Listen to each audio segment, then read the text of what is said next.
Olá, eu sou Isadora do quarto Formação Docentes e hoje vim falar um pouco sobre como eu me senti quando eu assisti o documentário e como eu me senti observando algumas situações que vêm acontecendo há algum tempo, situações que nos mostram o quanto o racismo ainda está presente nos dias atuais.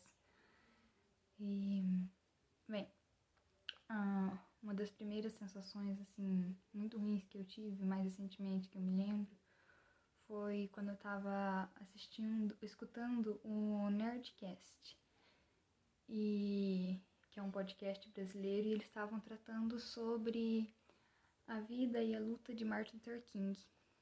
E em determinado momento, uma das convidadas, ela falou que ela é casada com um homem branco e ela estava com ele no mercado e ele estava com as mãos dentro dos bolsos. E ela pediu para ele tirar as mãos dos bolsos, que ele não deveria fazer isso. E eu fiquei meio confusa, assim, esperei ela contar a história e ela terminou de falar o porquê que ela achava que ele não deveria fazer isso.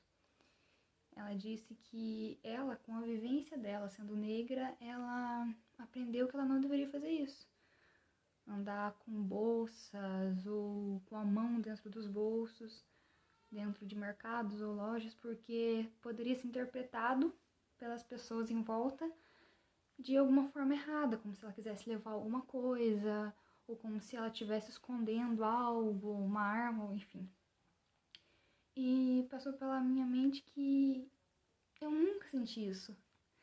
Eu nunca tive esse medo, ou esse receio de como eu deveria agir para que as pessoas não tivessem medo de mim. Eu nunca passei por isso sendo branca. Minha família nunca passou por isso, ninguém nunca relatou sobre uma coisa assim.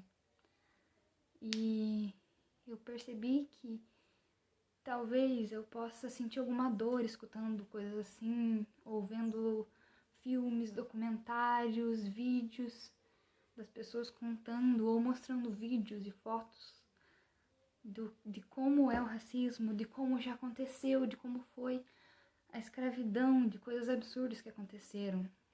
Mas eu nunca realmente vou sentir o que uma pessoa negra sente. O que a Rosa Parks sentiu dentro daquele ônibus. Ou o que a mãe do Miguel sentiu quando ele morreu nos seus braços. Ela é empregada doméstica, que foi levar o cachorro da patroa para passear e quando chegou tinha perdido seu filho.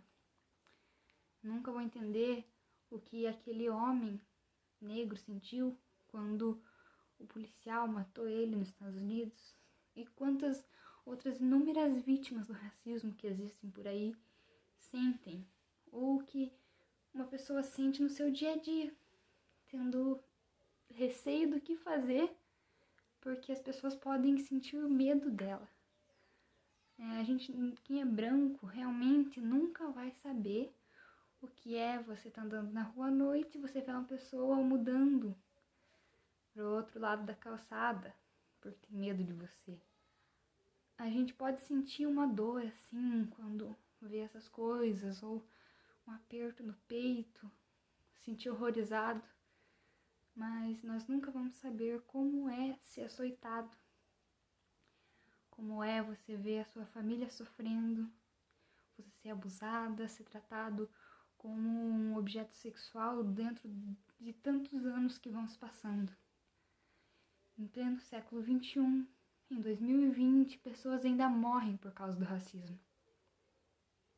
Tantas expressões que nós ainda usamos que têm conotações racistas, como, por exemplo, mercado negro, lista negra, e tantas outras que existem por aí que nós ainda falamos. São tantas formas que o racismo ainda é enraizado na nossa vida que nós nem percebemos.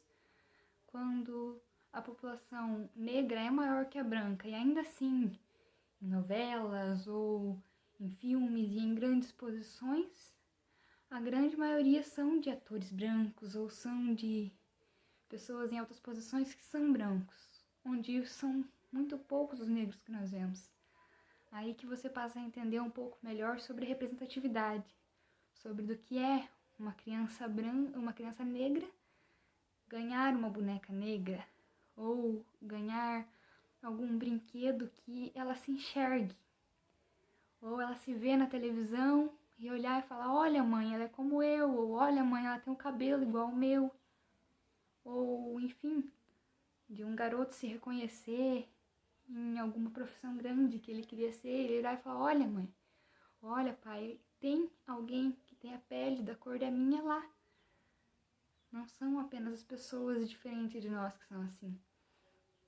E coisas absurdas que a gente vê hoje ainda, como essas mortes que acontecem por causa da diferença da cor da pele. São situações inúmeras que ainda acontecem ainda hoje, muitos e muitos anos depois da gente já ter a abolição da escravatura. E mesmo poucos anos depois, quantas pessoas ainda trabalharam praticamente como escravos? Foi abolida a escravidão, mas elas continuaram servindo aos seus donos, continuaram criando grandes e grandes dívidas. E ainda assim, hoje você não vê ninguém açoitado em praça pública, mas você vê como o policial matou o homem negro nos Estados Unidos. Não foi exatamente em praça pública, mas foi em público. E essas situações que acontecem hoje em dia nos mostram que sim, ainda é extremamente necessário se tratar desse assunto. Ainda é extremamente necessário você ensinar lá dos pequenos, que muitas vezes quando a gente faz as observações, a gente está em sala de aula, a gente vê que tem muitas crianças de 3, 4 anos que já mostram algumas atitudes racistas. Então, assim, a gente vê que sim, é necessário tratar desses assuntos. Sim, é necessário frisar para as crianças e talvez assim eles cresçam entendendo que a cor da pele não vai diferenciar os sentimentos das pessoas ou as suas ações. E sim, vidas negras importam. Sim, nós ainda temos que lutar para acabar com o racismo.